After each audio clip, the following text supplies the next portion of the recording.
अवधूत चिंतन श्री गुरुदेव दत्त श्री स्वामी समर्थ एक नवीन व्हिडिओमध्ये सर्वांचं खूप खूप मनापासून स्वागत आहे। तर आजच्या व्हिडिओमध्ये आपण बघणार आहोत की उद्यापासून पितृपक्ष सुरू होतोय। आज पौर्णिमा आहे, तर आज पौर्णिमेचं ग्रहण आलेलं आहे। तर ग्रहण हे म्हणजे आज दुपारी 12:57 वेद सुरू होत आहेत, म्हणजे सूतक काळ सुरू होत आहे।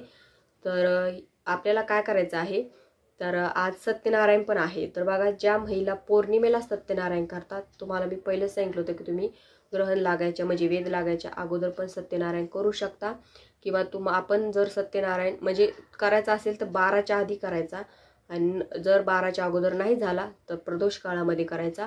तर वेदामध्ये पण आपण सत्यनारायण करू शकतो। फक्त काय करायचं आहे की आपण जेव्हा सत्यनारायण करतो त्यावेळेस शिऱ्याचा प्रसाद करतो। तर आज वेद असल्यामुळे आपल्याला शिऱ्याचा प्रसाद वगैरे करायचा नाही, कोरडा प्रसाद काहीतरी दाखवायचा, म्हणजे फळ फ्रूट तुमच्या घरी जे असतील ते, किंवा अगदी साधी खडी साखर वगैरे दाखवली तरी चालते। बनवून काहीतरी प्रसाद दाखवायचा नाहीये। सत्यनारायण वगैरे आपण करू शकतो, सेवा आपण सगळ्या काही जे काही सेवा आहेत ते सगळ्या सेवा पण करू शकतो। त्याच्यामुळे ग्रहण आहे आणि सत्यनारायण करायचं नाही असं करू नका, सत्यनारायण करून घ्या, कारण ग्रहण काळामध्ये जितक्या आपल्या सेवा करता येतील तितक्या कराव्या। तर आजच्या व्हिडिओमध्ये आपण बघणार आहोत की उद्यापासून सुरू होतं ते म्हणजे पितृपक्ष। पितृपक्षामध्ये आपल्याला काय करायचं आहे, पित्रांची सेवा करायची आहे। तर बघा, पितृ हे सर्वांना असतात। पित्रांचे जे काही दोष आहे ते घालवण्यासाठी आपल्याला पित्रांची जास्तीत जास्त सेवा करायची आहे, कारण आपले पूर्वज जे गेलेले असतात ते कशाने गेलेले असतात आपल्याला माहिती नसतं, म्हणजे त्यांना अपमृत्यू आलेला आहे, तर त्याचे दोष आपल्याला खूप जास्त लागत असतात, कारण त्यांच्या आत्म्याला शांती मिळालेली नसते, त्यांचा आत्मा भटकत असतो। म्हणून आपल्याला पितरांच्या हे काही पंधरवाड्यामध्ये आपल्याला त्यांची जास्तीत जास्त सेवा करायची आहे, त्यांना त्यांच्या तिथीलाच आपल्याला जीव घालायचा आहे। तर पितरांची सेवा काय करायची आहे, तर बघा, आपल्या एक ग्रंथ आहे तो म्हणजे श्री संक्षिप्त भागवताचं ग्रंथ, आणि त्याचं पारायण तुम्हाला करायचं आहे। या पितृपक्षामध्ये जितकं होईल तितकं त्याचं पारायण करायचा प्रयत्न करा। खूप छोटासा ग्रंथ आहे, मोठा ग्रंथ वाचायला खूप वेळ जातो, तितका वेळ आपल्याकडे नसतो, त्याच्यामुळे गुरुमाऊलीने खूप छोटासा असा ग्रंथ आपल्यासाठी उपलब्ध करून दिलेला आहे, आणि त्याचं पारायण आपल्याला ह्या पितृपक्षामध्ये आपल्याला करायचं आहे। तर 1-1.5 तासामध्ये आपलं त्याचं पारायण होऊन जातं। अगदी सोपा आहे ग्रंथ वाचायला, नक्की त्याचं पारायण करा। महिला पुरुष सगळे पारायण याचं करू शकता। याचं पारायण जर आपण केलं तर आपल्या 7 पिढ्यांचा पितृदोष कमी होण्यास आपल्याला मदत होत असते।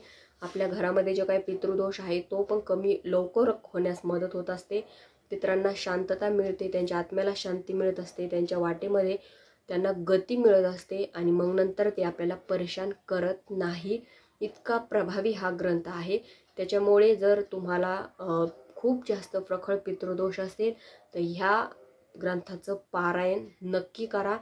तर कसं करायचं ते पारायण खूप सोपं आहे, त्याच्यामध्ये पूर्ण त्याची अनुक्रमणिकानुसार तुम्ही त्याचं पारायण करा, त्याच्यामध्ये पूर्ण माहिती दिलेली आहे। या स्क्रीनवर तुम्हाला त्याचा फोटो दिसता येईल, ग्रंथ कसा दिसतो असा सेम ग्रंथ घेऊन यायचा केंद्रामार्फत, किंवा धार्मिक दुकानात तुम्हाला कुठे इझिली तो ग्रंथ मिळून जाईल, तो आणायचा आणि त्याचं पारायण करायचं। खाऊन पिऊन पारायण करायचं नाहीये, अगोदर म्हणजे जेवण करून पारायण करू नका, जेवण करायच्या अगोदर त्याचं पारायण करून घ्यायचं आहे। 1-1.5 तासात पारायण होऊन जातं, जास्त वेळ लागत नाही। त्याच्यानंतर बघा, घरामध्ये पितृदोष जर असेल तर अनेक अडचणींना आपल्याला सामोरं जावं लागतं। म्हणजेच काय, तर घरात मुलाबाळांची लग्न होत नाहीत, चांगल्या कामाला आपल्या अडचणी निर्माण होतात, त्याच्यानंतर संतती प्राप्तीसाठी अडचणी निर्माण होतात, तर घरात आजारपण, घरात किटकिट, विनाकारण भांडणं हे जे होतात ना, ते घरात पितृदोष असल्याच्यानं आपल्याला होत असतात।